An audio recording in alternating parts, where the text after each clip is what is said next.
Hey everyone, Sparks back with another Goddess Victory Nikke video, and here we have part 2 of Summer Part 2 units, and we are looking at Helm Aquamarine.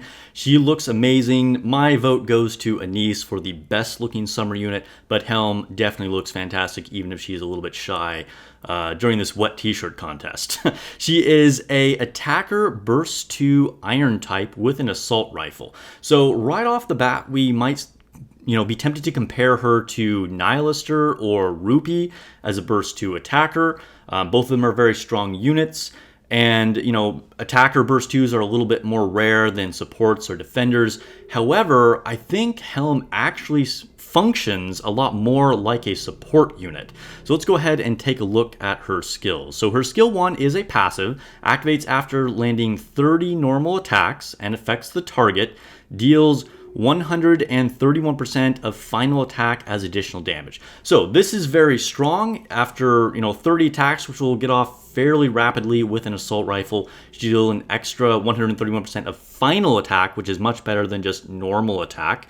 And then there is a second part to it. Activates when entering full burst, affects all allies, affects the changes according to the number of activation times previous triggers repeatedly. So we've seen these where they stack up each time it goes off, and this is basically like Dola's skill. So when it triggers once, cooldown for burst goes down 1.8 seconds.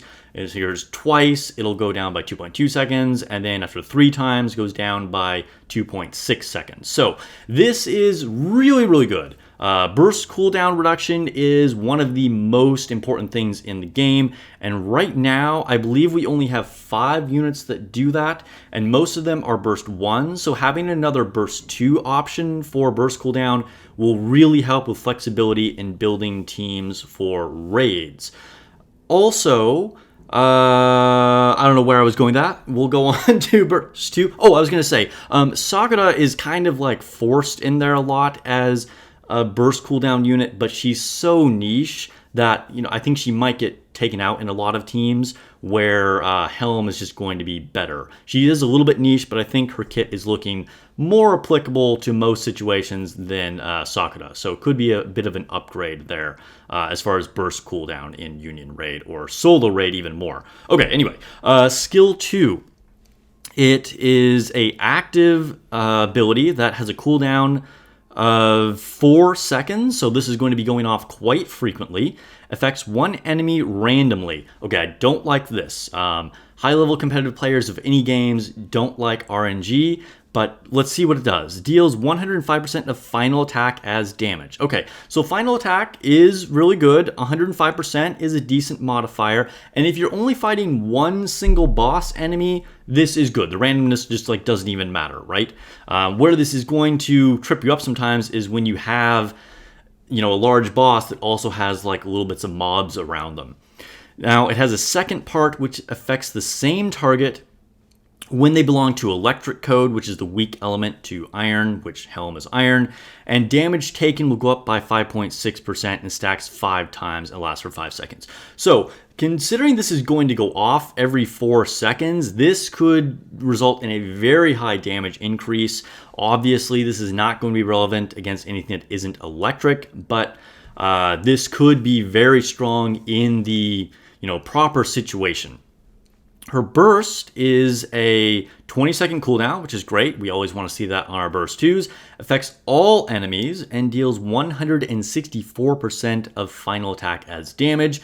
Strong amount, but not overwhelming. And then affects the same target if they belong to electric code, again, just like in the last skill, and deals another 164% of attack as damage, or final attack as damage. So it's going to be doing double damage to electric enemies on top of course, the normal elemental increase in damage as well. So Helm looks strong. I would say less flexible than Anise. I would also say she's not going to be like the general high DPS burst 2 attacker like Rupee and Nihilister are, but pretty good. I would say in the right situations, she's still a very strong unit, and just the fact that she has burst cooldown, she could be widely used in solo raid and somewhat in Union Raid. Any more burst cooldown units are always appreciated, And in the certain boss matchups, I would say she could also be just very strong outside of even her cooldown ability. I don't really see her being used in PvP, but you know, a lot of units aren't necessarily good in both PvP and PvE, and I think Helm is definitely on that PvE side. Still an exciting unit. I'm going to try and pull at least one copy of her. You guys were super generous in my birthday stream, so I got to hit at least both girls. Probably won't max limit break her, whereas I am very tempted to do that with Anise. But remember, we do have Anniversary coming up and near, so careful with your resources. But I will say that these Summer Part 2 units, See You Again, whatever we're calling it here, are worth pulling, and I would not be disappointed if I were you, if you were going to spend some resources on them. But let me know if there's anything that I missed. Let me know what you think about her kit, and if you're planning to pull for Helm, or if you're planning to pull for Anise, or both. I'd be really curious to know how you guys are allocating your resources. Please give me a sub if you like my videos. I am an official Nikke content creator, and subs really help me as a creator reach certain metrics, so help support the channel with a subscription if you can. I'll catch you guys in the next video, and later tonight on stream.